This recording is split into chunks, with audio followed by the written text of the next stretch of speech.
এই বাগানটিতে এক সাইডে রয়েছে ম্যালেরিয়া চারা, অপর সাইডে রয়েছে সবথেকে বেশি দামি ও পাহাড়ি অঞ্চলের সবথেকে শক্ত গাছ, যেটাকে সেগুন গাছ বলে আপনারা চিনেন। আসসালামু আলাইকুম, হ্যালো ভিউয়ার্স, আপনারা সবাই কেমন আছেন? আশা করি আল্লাহ তাআলার অশেষ রহমতে আপনারা সবাই ভালো আছেন। আজকে দেখাবো পাহাড়ি অঞ্চলের অপরূপ দৃশ্য। পাহাড়ের বিভিন্ন জায়গায় আনাচে কানাচে প্রাকৃতিক দৃশ্য, শীতের দিনে পাখির কিচিরমিচির আওয়াজ, পাহাড়ের উঁচু নিচু ঢালু রাস্তা এবং পাহাড়ের বিভিন্ন ধরনের গাছগাছড়া থেকে শুরু করে নানা ধরনের পাহাড়ের প্রাকৃতিক সৌন্দর্য নিয়ে আজকের এই ভিডিওটি। তাই না টেনে পুরো ভিডিও দেখতে থাকুন। আমরা এমনি রয়েছি পার্বত্য জেলা রাঙামাটি এরিয়া। তো আসলে এখানে বিভিন্ন জায়গায় পাহাড়ে অনেক উঁচু নিচু ঘর রয়েছে, পাহাড়ে অনেক উঁচু নিচু জায়গা রয়েছে, বিভিন্ন ধরনের গাছগাছরা অনেক কিছু রয়েছে যেটা আপনাদেরকে মুগ্ধ করবে। রাস্তায় এখানে পাহাড়ের একদম সরু রাস্তাগুলো রয়েছে, রাস্তায় আপনার ছাগল গরু সহ অনেক ধরনের পোষা প্রাণী দেখতে পাচ্ছি।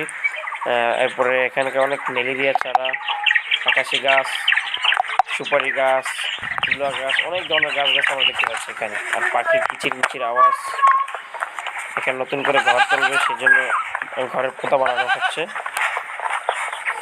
এক কথায় পাহাড়ের এই দৃশ্যগুলো এক অসাধারণ, এমনকি যে কোনো কাউকে এখানে মুগ্ধ করবে। যারা নতুন পাহাড় অঞ্চলে ঘুরতে যাবেন তাদের জন্য বেস্ট ভালোই লাগবে। এখানে একটি অনেক ঢালু রাস্তা, বৃষ্টির দিনে এই জায়গাটা উঠতে খুবই সমস্যা হয়ে যায় মোটরসাইকেলদের নিয়ে, কারণ জায়গাটা স্যাঁতস্যাঁতে হয়ে যায়। এখন শুকনোর সিজনে শুধু ধুলা আর ধুলা। তো আসলে আপনারা যারা পাহাড়ি অঞ্চলে ঘুরতে আসেন, ইনশাল্লাহ বিভিন্ন জায়গায় ঘুরে ঘুরে আশেপাশের দৃশ্যগুলো ভালো করে উপভোগ করবেন, এতে করে ভালো লাগবে। এই বাগানটি 1 বছর হয়েছে, এখানে ম্যালেরিয়া চারা রোপণ করছে। পুরো বাগান জুড়ে মাশাআল্লাহ অনেক গাছ হয়েছে। এর পাশে অনেক বেড়া দিয়েছে এবং এখানে একটি গাড়ি চলাচল, মানুষ চলাচলের জন্য নিচে রাস্তা রয়েছে। এই রাস্তা দিয়ে মানুষ চলাচল করে।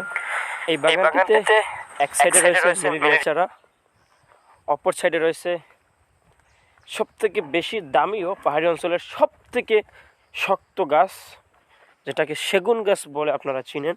সেই সেগুন গাছ হচ্ছে এগুলো। তবে এই গাছগুলো অনেক বড় হবে, তারপরে বিক্রি করবে। গাছগুলো সবথেকে দামি পাহাড়ি অঞ্চলের ভিতরে।